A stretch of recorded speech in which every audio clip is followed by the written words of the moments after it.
on the stage here tonight often asks his supporters, are you better off than you were 4 years ago? When it comes to the economy, do you believe Americans are better off than they were 4 years ago? So I was raised as a middle-class kid, and I am actually the only person on this stage who has a plan that is about lifting up the middle class and working people of America. Vice President Harris, I do want to ask for your response, and you heard what the president said there, because the Biden administration did keep a number of the Trump tariffs in place. So how do you respond? Well, let's be clear that the Trump administration resulted in a trade deficit, one of the highest we've ever seen in the history of America. Voters across the board in this country. Vice President Harris, you were tasked by President Biden with getting to the root causes of migration from Central America. We know that illegal border crossings reached a record high in the Biden administration. This past June, President Biden imposed tough new asylum restrictions. We know the numbers since then have dropped significantly. But my question to you tonight is, why did the administration wait until 6 months before the election to act?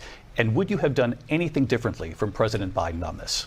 So I'm the only person on this stage who has prosecuted transnational criminal organizations for the trafficking of guns, drugs, and human beings. That the vice president has reacted to as well.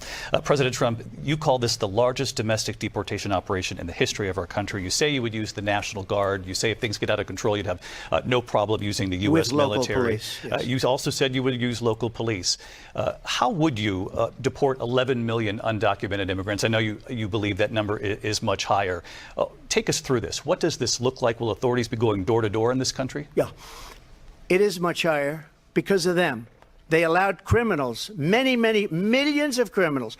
They allowed terrorists. They allowed common street criminals. They allowed people to come in, drug dealers, to come into our country. And then now in the United States. Lindsay? Vice President Harris, in your last run for president, you said you wanted to ban fracking. Now you don't. You wanted mandatory government buyback programs for assault weapons. Now your campaign says you don't. You supported decriminalizing border crossings. Now you're taking a harder line. I know you say that your values have not changed. So then why have so many of your policy positions changed? So my values have not changed, and I'm going to discuss at least every point that you've made. But in particular, let's talk about fracking because we're here in Pennsylvania. I made that very clear in 2020.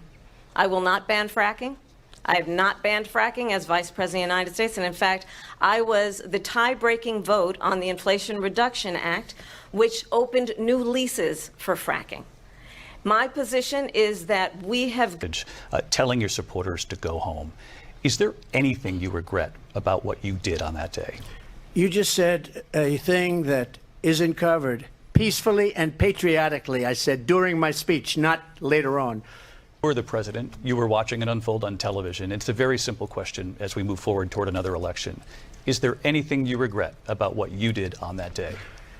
Yes or no? I had nothing to do with that other than they asked me to make a speech. I showed up for a speech. I said, I think it's going to be big. I went to Nancy Pelosi and the mayor of Washington, D.C. And yourself. But I do want to ask you about something that's come up in the last couple of days. This was a post from President Trump about this upcoming election just weeks away. He said, when I win, those people who cheated, and then he lists donors, voters, election officials, he says will be prosecuted to the fullest extent of the law, which will include long-term prison sentences. One of your campaign's top lawyers responded saying, we won't let Donald Trump intimidate us. We won't let him suppress the vote. Is that what you believe he's trying to do here? Donald Trump was fired by 81 million people. So let's be clear about that. And clearly he is having a very difficult time processing that. But we cannot. Messages remain. Just last week, Prime Minister Benjamin Netanyahu said there's not a deal in the making. President Biden has not been able to break through the stalemate. How would you do it? Well, let's understand how we got here. On October 7, Hamas, a terrorist organization, Hamas in order to get the hostages out and prevent the killing of more innocent civilians in Gaza. If I were president, it would have never started. If I were president, Russia would have never, ever. I know Putin very well. Afghanistan. I do want to ask the vice president, do you believe you bear any responsibility in the way that withdrawal played out?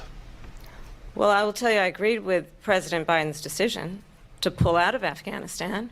4 presidents said they would. And Obamacare, you have failed to accomplish that. You now say you're going to keep Obamacare, quote, unless we can do something much better. Correct. Last month, you said, quote, we're working on it. So tonight, 9 years after you first started running, do you have a plan, and can you tell us what it is? Obamacare was lousy health care, always was. It's not very good today. And what I said, that if we come up with something, and we are working on things, we're going to insurance and create a government-run healthcare system. 2 years later, you proposed a plan that included a private insurance option. What is your plan today? Well, first of all, I absolutely support, and over the last 4 years as vice president, private health care options. But what we need to do is maintain and grow the Affordable Care Act. But I'll get to that, Lindsay. I just need. The question to you both tonight is, what would you do to fight climate change? And Vice President Harris, we'll start with you. 1 minute for you each. Well, the former president had said that climate change is a hoax. And what we know is that it is very real. You ask anyone who lives in a state who has experienced these extreme weather occurrences, who